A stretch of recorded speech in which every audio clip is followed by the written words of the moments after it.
Welcome back, Ravens fans. This is your host, Alex Vargas. You are now listening to another episode of Visitor Parking. We have quite the episode tonight. For the first time in what appears to be 18 years, the Ravens ownership has come out of hiding.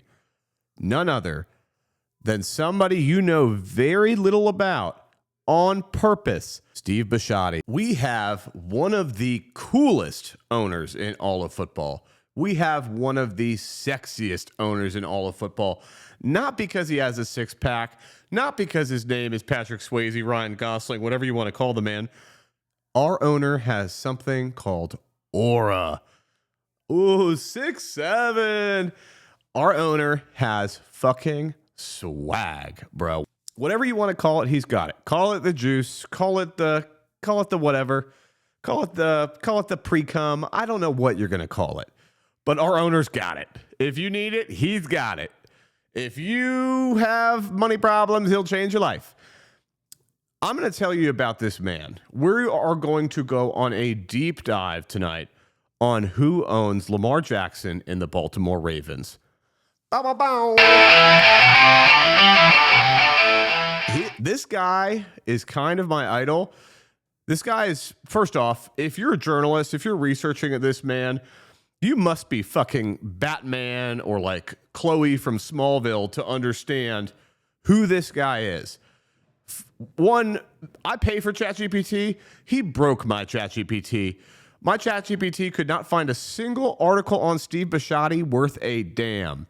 Let's get into it. Steve J. Biscotti, a Catholic born in America, grew up in Severna Park, Maryland. What Google will tell you about Steve Biscotti is that he is a billionaire. What Google will not tell you about Steve Biscotti is anything Steve Biscotti does not want you to know about Steve Biscotti. One of the coolest things I found out about this guy is he keeps his life intentionally private. You're in luck, Ravens fans. I was able to do some digging, and we've got the facts. Steve Biscotti was born April 10th, 2 days before my daughter, on 1960. His father was Bernard Biscotti. His mother was Patricia Biscotti. They were in Philadelphia, moved the family to Maryland. His father was an executive at an automotive company. His grandfather was a sales top executive at Ford Motor Company. Steve's life was intentionally private after his success and wealth, which we will get to shortly. But Steve grew up in Severna Park, Maryland, in the suburbs, attended Severna Park High School, went on to graduate from Salisbury University. Steve's upbringing was a little different. His father passed away when Steve was 8 years old. He died of leukemia, sadly, and he was left with his mother to raise him and his two siblings. Steve's grandfather was able to help them after the father's passing. Steve's grandfather, C. Gordon Johnson, was a top executive at Ford Motor Company. This is in the 1960s. I don't really know what was going on in 1960, but I'm sure we could spit up a couple facts. Producers, let's get a couple facts rolling on 1960. There you have it. Biscotti attended Severna School. 2 years later, he transferred to Severna Park, Maryland High School, after which he had graduated from Salisbury State University. Fun fact about Salisbury State University, it is conveniently located just within an hour shot of Ocean City, Maryland. Ocean City, Maryland is home to Secrets Jamaica. I love Ocean City, Maryland, so knowing that Steve Biscotti probably partied in the same places that I partied in growing up is, in fact, incredible. But here's the thing. Steve Biscotti was not a normal kid. In 1982, Steve Biscotti graduated from Salisbury State University. 2 years later, he founded a company with his cousin, Jim Davis, founded what would become the largest privately held staffing firm in the United States of America.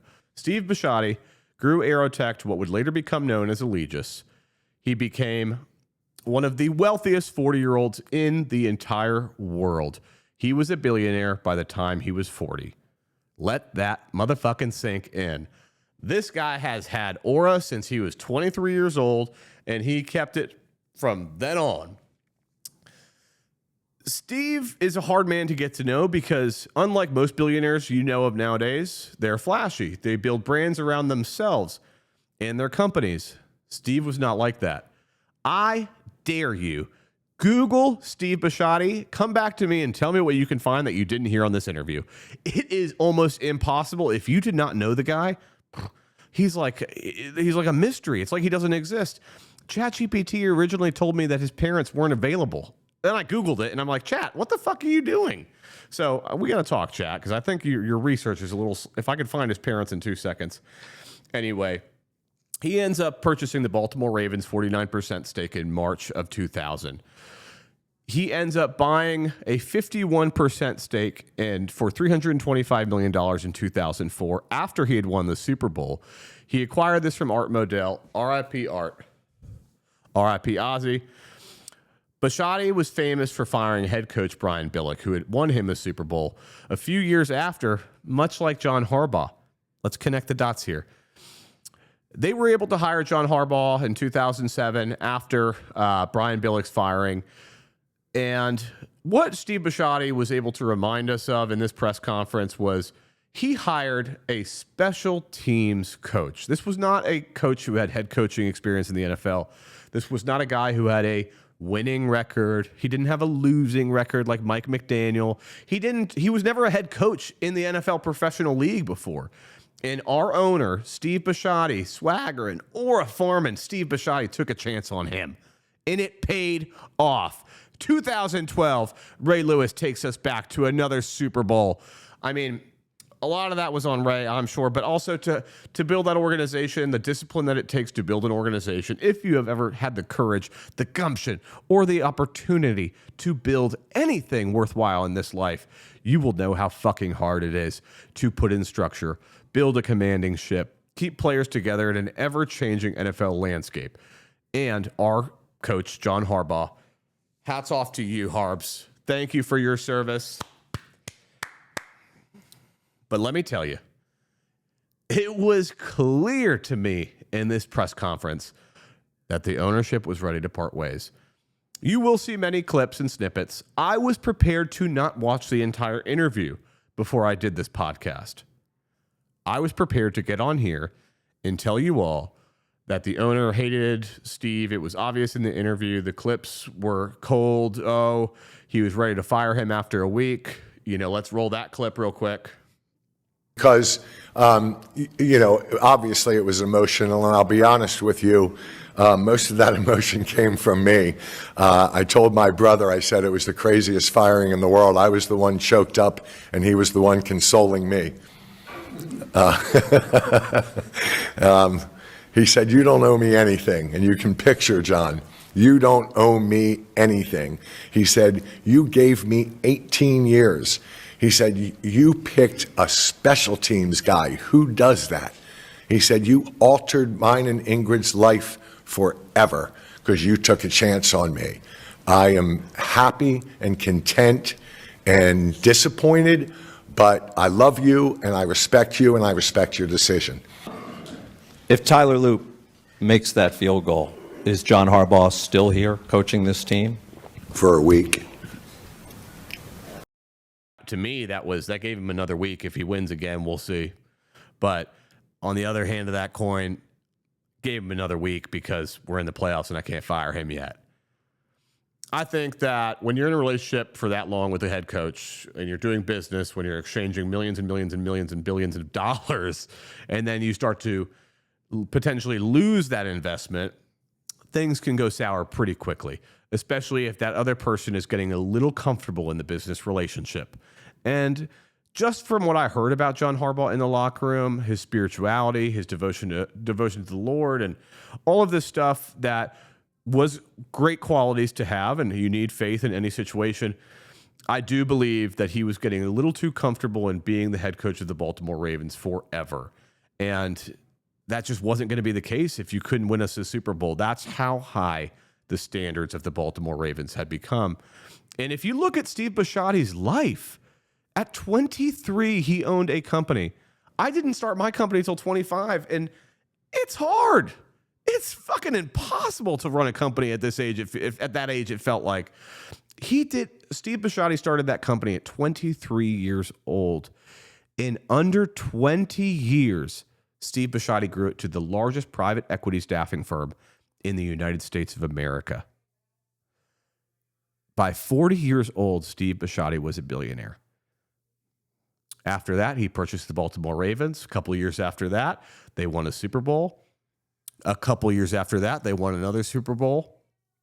So are you going to sit there and tell me that this man's standards are not incredibly high based on his life's history? I admire this man. This guy is my fucking Batman. I own a staffing company. My mother owns a staffing company. We have always talked about Steve Biscotti at the dinner table. What it must have been like, how he started, how Aerotech was the gold standard in staffing, how they still are in a lot of ways. You hear now Insight Global more popular for their model-like hires that they do. Aerotech, when they founded, they were a boys club. If you know anything about staffing, staffing is as close as they come to Wolf of Wall Street and outside of the stock market. It's fuck this, fuck that, fuck you, motherfucker, fuck this shit. You got college kids making hand over fist money, hundreds of thousands of dollars. You've got people with no experience can come in there and flip $100K if they work hard. That's what this guy's background was. He created a very old boys club, guys in shirts making cold calls in a basement, ended up in an office. There was a couple different things I found to be interesting. There was one settlement, but honestly, working in staffing, after a while, there's lawsuits are going to happen about not paying employees on time. But I think that's more of the company was so big at 2009. Like if they didn't pay the call center employees on time, that's literally could have been an accounting error. You're worth billions of dollars, but yeah, man, I wasn't going to watch the entire Ravens interview. I wasn't going to watch the entire press conference. I was just going to come on here and raw dog it like I normally do. But I decided, I'm not going to do that. As soon as I started hearing this man speak, I want to show you guys what he did on the table. My hands I can't show you, but he gets up there. First off, I'm trying to figure out this man's aura. Is he wearing are they buttons? Is it a zipper? It's white, it's beige, like the color combo, cool as shit. He looks like a lion. He looks like Richard the fucking Lionheart. He looks like the good lion from Robin Hood, that old cartoon, like his jaw from just commanding troops on battle had just been the guy is so fucking cool. Like, if you have some time to watch that full hour press conference, it was incredible. We'll post some clips together. There is this one clip I want to show you guys from the interview. Producers, can we cue that up? This is only the second time you'll have to go through the process with your leadership team to hire a head coach because you've had so much success in 18 years. Yeah. Are you essentially telling your next head coach, you need to get to the Super Bowl fast? Well, it took Billick 2 years, John 5. Yeah, maybe I'll give this guy 6. I don't know.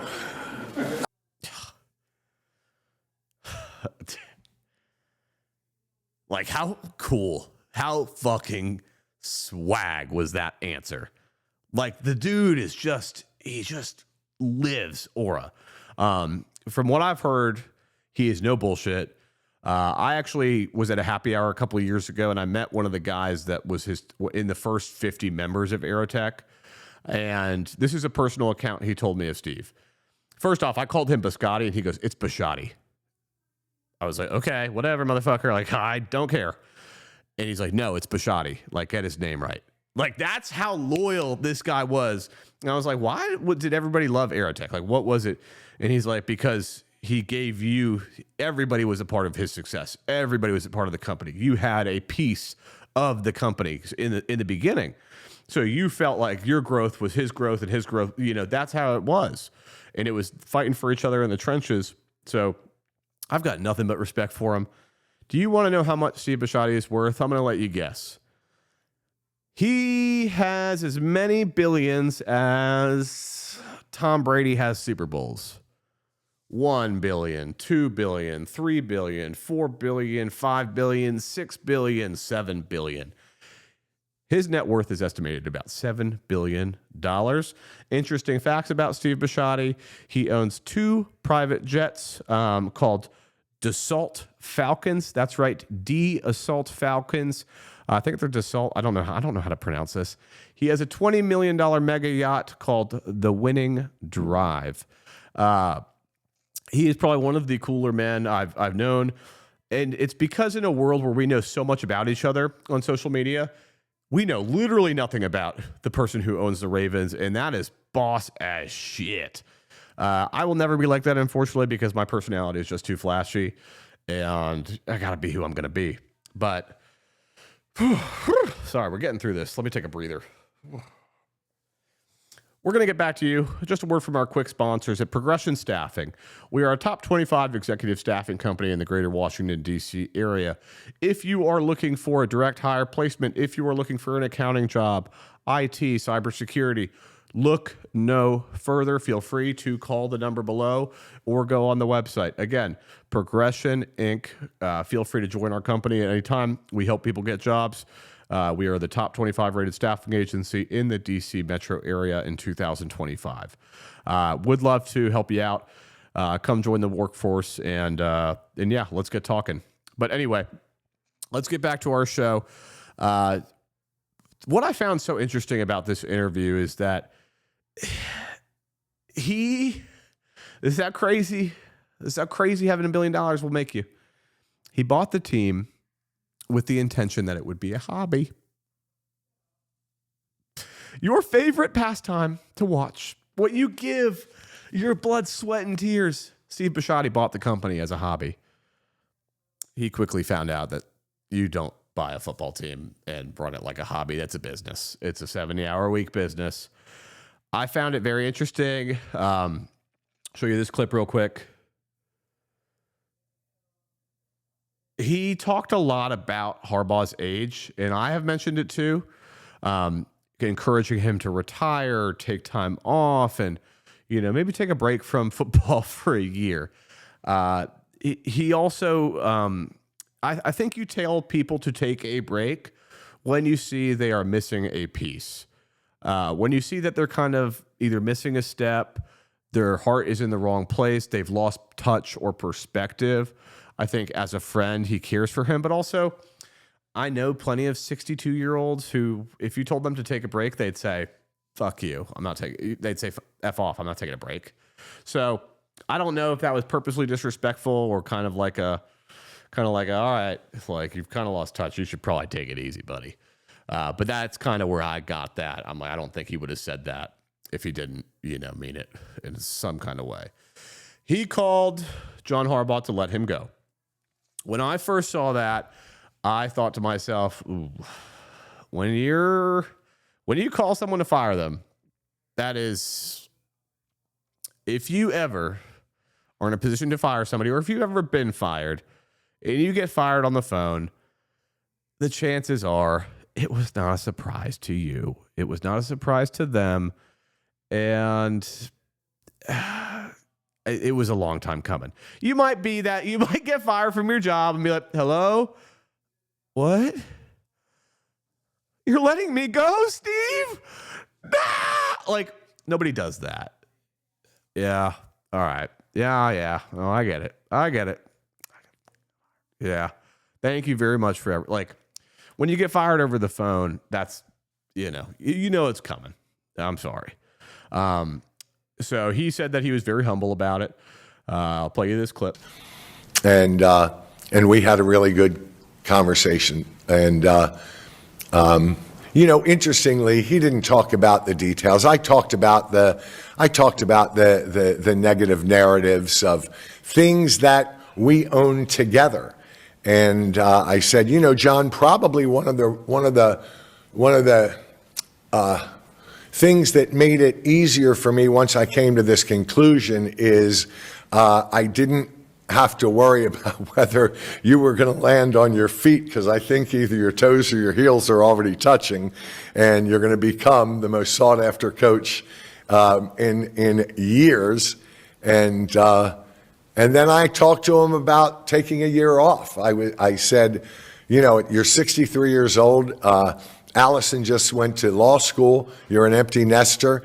And if you go to work for somebody else, I get offset, so I'm saving a whole lot of money. But I'd be more than happy to give you a very expensive paid vacation for a year if you and Ingrid would pray on that and come to the decision that you could go out and travel and golf together and rifle. She's a marksman now, and they do love to travel when they're free. And I said, you know, a whole year of that at 63 is a lot different than if you take another job and that is 75. As we get older, you start realizing that, you know, 5-year chunks are changes in your life. And so I really, really, really would have hoped that he took a year off out of this crazy business that you work 80 hours a week. And I think that I think that's fine. I think that it was a long time coming for them. I think that he didn't want to do it, but he knew it was the right call. He had a very cool thing to say about instinct, and you know, we'll go into the instinct clip in a minute, but basically he was saying that instincts, you trust your instincts when you think about the decision and think about the decision to where it's like, you know, with pretty much certainty that you're not going to keep this guy tomorrow and feel bad about it. Like if you let him go, you know, you're not going to feel bad if you let this guy go. And he finally felt that way. He woke up the next day and he was good with it. But I do think that it's definitely hard. They spoke again on Thursday. So what I know about the Harbaugh situation is that Steve Biscotti spoke to John Harbaugh. He fired him over the phone while John was driving. He didn't want to bring him back into the office. We all know what that means. It's like, I don't want you back in the building. It's too much. Like, you know, let's just part ways. There was obviously some tension there. So much so that they called each other back on Thursday and had a great conversation about where he should go. He told them to take a year off and, you know, just travel with his wife, Ingrid. And this is Harbaugh's wife, Ingrid. And he said Harbaugh likes to travel. I think it's all coming together now. I think Harbaugh was losing touch of football, losing touch of reality in terms of like, he was going through the motions. He thought he would always have this job. And we've all been there. We take things for granted and it just is what it is. But after watching this and seeing how comfortable our owner, both hands on the table, how confident he made me, his zipper or button down. Does anybody know? Is it a zip? Is it a quarter zip? Or is it a quarter zip with buttons? He's the coolest guy ever. He's the coolest guy I've ever seen. $7 billion. I mean, you can't fake $7 billion of confidence of BDE, dude. Anyway, I have faith in where we're going to take the Ravens organization. I think that him and Eric DeCosta seem to get along really well. There was a lot. He defended head coaches who had losing records, and the way he went after Tony Dungy, clap back at Tony Dungy. Tony Dungy's like, they're not going to find a better coach than John Harbaugh. Here's what he said about that. When Tony Dungy said this is a bad decision and good luck finding someone better than John, I literally wanted to call Tony and say, you remember John 18 years ago?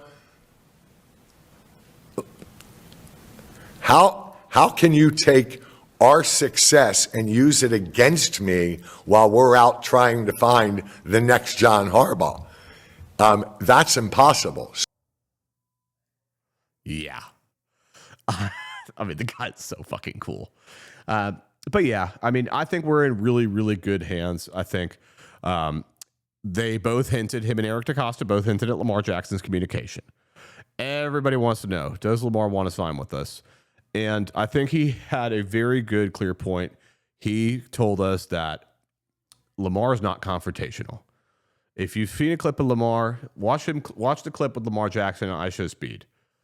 Lamar's he's not that outgoing. He doesn't want to like, I met him a couple times.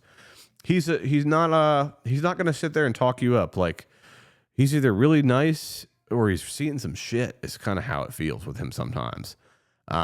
You know, but I think he just wants to play football and he wants to have his friends. He has a close circle, So I think him and that owner probably get along because Steve sounds a lot like that. They both enjoy their privacy.